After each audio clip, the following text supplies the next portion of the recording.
Hi, I'm Gertza Sultanas, outside hitter from Akari Chargers.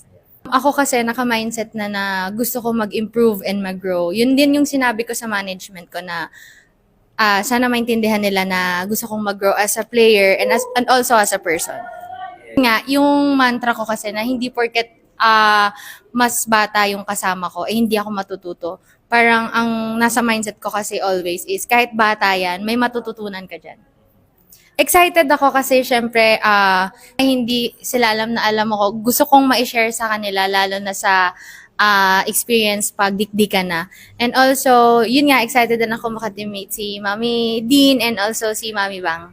All I want to do for the team is to help talaga. And di ko din inisip yan na ako yung isa sa mga missing piece. Basta ang gusto ko lang matulungan yung mga bata and also matututo ako from them and sa bagong coaches. Sana supportahan nyo kami hanggang dulo, walang bibitaw, and gagawin namin yung best namin.